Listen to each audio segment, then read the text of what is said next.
दोस्तों, जब भी आप घर से बाहर आते हैं तो आपको हवा चलने का अनुभव होता है। कई बार यह आंधी के रूप में चलती है तो कई बार स्पीड कम होती है। वहीं जब आप पतंग उड़ाते हैं तो इसका ज़्यादा पता चलता है और समझ आता है कि किधर हवा चल रही है और वो बदलती भी रहती है। आपने ये भी अनुभव किया होगा कि हवा की स्पीड, दिशा आदि समय समय पर बदलती रहती है। लेकिन कभी आपने सोचा है कि आखिर ऐसा क्यों होता है? साथ ही इससे मौसम का पूरा अनुमान भी लगाया जा सकता है। हवा को लेकर कई तरह के सवाल मन में होते हैं, जैसे आखिर यह हवा किस चीज़ से चलती है और इसकी क्या वजह है, और ऐसा क्या परिवर्तन होता है कि इसकी दिशा कुछ ही सेकंड्स में बदल जाती है। साथ ही सवाल ये भी है कि इसकी स्पीड किस तरह से कंट्रोल होती है और कैसे कम ज़्यादा होती है। अगर आपके मन में भी इसी तरह के कुछ सवाल उठ रहे हैं तो आपकी आज की वीडियो बस आप ही के लिए है, और वीडियो में बने रहिए और लास्ट तक, और आपको आपके सवालों के जवाब मिल जाएंगे।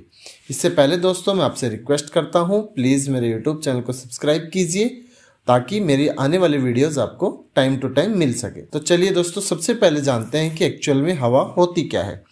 पहले आपको मैं बता दूं कि हवा क्या होती है। आपने बचपन से पढ़ा होगा, पृथ्वी गैस के अणुओं की परतों से घिरी है और इसे वायुमंडल कहते हैं। आपने ये भी पढ़ा होगा कि वायुमंडल में सबसे ज़्यादा नाइट्रोजन, फिर ऑक्सीजन और फिर अन्य गैसें होती है।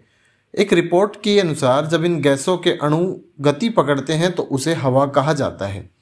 अब ये आप जान गए कि हवा क्या है। अब बात करते हैं कि इसकी स्पीड के बारे में। आखिर हवा को स्पीड कौन देता है?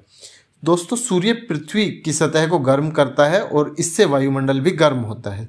जिन हिस्सों पर सूर्य की किरणें सीधी पड़ती है वो गर्म हो जाते हैं, और जिन हिस्सों पर तिरछी किरणें पड़ती है वो ठंडे रहते हैं।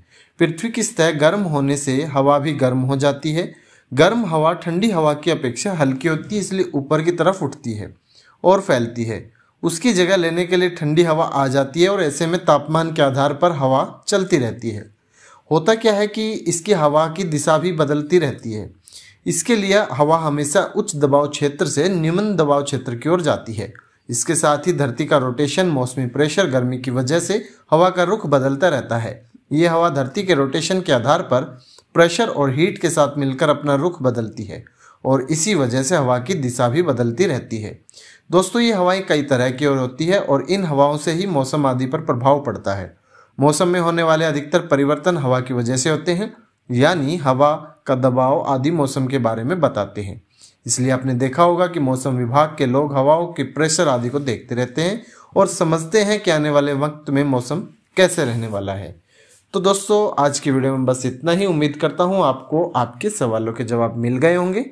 वीडियो पसंद आई तो यूट्यूब चैनल को सब्सक्राइब करना ना भूलें। मिलते हैं एक दूसरी वीडियो में, तब तक के लिए धन्यवाद दोस्तों।